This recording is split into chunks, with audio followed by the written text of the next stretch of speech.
Имамдар дәл қазір маған жала жауып отыр ғой. Олар өздерінің беттерін ашық көрсетпей, мені қаралап отыр. Бұл ешқашан оқыған емес, келген емес, көрген емеспіз деп енді беттерін айналдырып шығып, 200-ділік танытып отыр. Өтірік сөйлеп отыр. Құдайдан қорықпағаннан қорық дейді ғой.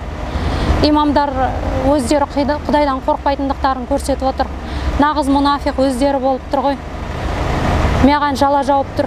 Бірақ мен ол жерде оқығаным да, бәрі де рас. Алла көріп тұр төбеде. Мен бір Аллаға сенемін. Ол жақта пәтуаларында мысалға біздің шынайы өмірімізге онша келіспейді. Мысалға біздің өзіміздің заңдарымыз бойынша бір әйел ғана рұқсат етілетін болса, ол жақта 3-4 әйелге дейін рұқсат дейді. Және олар пәтуа шығарып алған, бірінші әйелден рұқсат сұрамаса да болады. Және оған естіртпесе де болады. Және басқа сырт көзден жасырып ұстаса да болады. 2-ші, 3-ші, 4-ші әйелдерін жасырып тығып ұстаса да болады. Және отбасы тыныштығы үшін өтірік айтуға да болады деп пәтуа шығарып алған имамдар. Сондай пәтуалардан барып, олардың астында мүлде басқа заңдар күшіне ене бастайды. Біздің мемлекеттік заңдарымыз емес, имамдардың заңдары орнай бастайды. Жасы бірінші әйелден рұқсат сұрамаса да болады.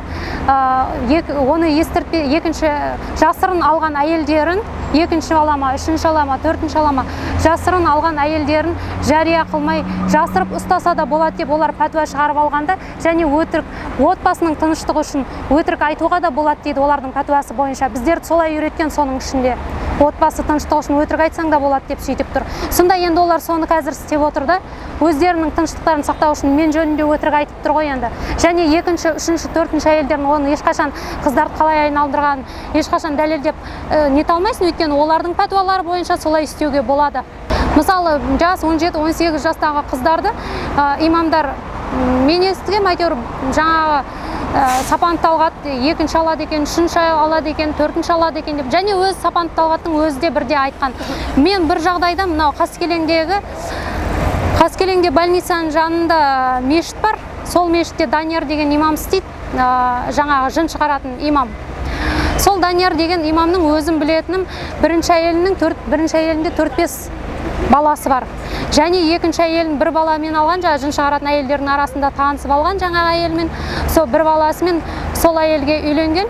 Ол әйелінен қазір 1-2 баласы бар ма, 3 баласы бар ма, сондай. Соны мен бір күні алдында олныкі дұрыс емес қой деген оймен мен келдім да Сапанов Талғатқа айттым. Білесіз бе, мен осы мұсылман имамдарға мен таңғалам дедім. Қалайша өздері күнгерін көре алмай жүріп, өз бастарына май жаға алмай жүріп, 2-ші, 3-ші әйел алатындарына мен таңғалам дедім. Сөйттім дағыны мен айттым, ол имамдар бәрі бір-бірлерін жақсы беске біледі ғой. Мен айттым, анау Қаскелеңдегі Данияр имам өзінің бірінші әйелі квартирада, өздері сол жерде мешіттің алдында квартирада тұрады, 5 баласымен. Ал 2-ші әйелі де квартирада тұрады, өзінің басына май жағамай жүріп, оның қайсысы қалақтағаны, сондайларын неменесіне жетіседі екен деп сөйтіп айтқан едім. Сосын кен ол жаңағы Сапанов Талғат айтты, менің жағдайым бар, менің Мегатаудың ішінде бутиктерім бар, машинам бар, үй-жайым бар, менің ақшам да бар, менің жағдайым келіседі, мен сол үшін қазір 1-2 күннің ішінде 2-ші, 3-ші әйел алайын деп жатырмын, сосын 4-ші әйел алам деп Сапанов Талғаттың өзі сөйдеп айтты өз аузымен. Сол енді имамның аузынан естіген сөзімді айтып тұрмын мен қазір. Одан кейін қыздардың арасында да өсектер көп. Мысалы, бір 17-18 жастағы қыздарды алады екен дағын, біраз айналдырып, бір имам қоя бергеннен кейін талақ деп өзін кінәлі етіп жаңағы келтіреді. Сіз исламға қарсы келдіңіз, маған қарсы келдіңіз, дұрыс ұстай алмадыңыз деп, енді өзін кінәлі қылып қояды да, біраз қызығы басылғаннан кейін талақ дей салады екен да. Одан кейін ол қыз босап қалғаннан кейін 2-ші имам келіп, оны аяушылық танықты қандай болып, сондай қылады екен да, ол біраз қызығын көріп, одан кейін ол да жаңағыдай өзінен кінә тауып, одан кейін сондай деп мен қыздардың арасында естігем.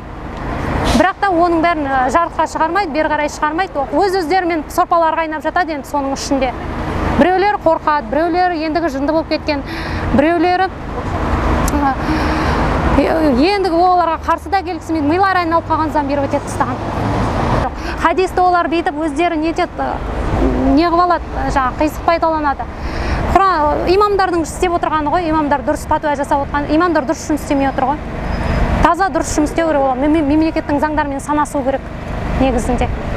мешіттер тексерістен өткізу керек, мешіттердің іші таза болу керек, қанша әйел, қанша немен былығып отырғандар, қанша әйелге оның бәрін нақтыланып, мемлекетке ашығырақ болу керек та, қарапайым халыққа мешіттер ашығырақ болу керек. Ішінде болып жатқан жағдайды тек қана орамалдар білет, сақал қойғандар білет, имамдар білет, не былықпай болып жатқан. Ал былай қарапайым халық ешқандай нәрседен бейхабар.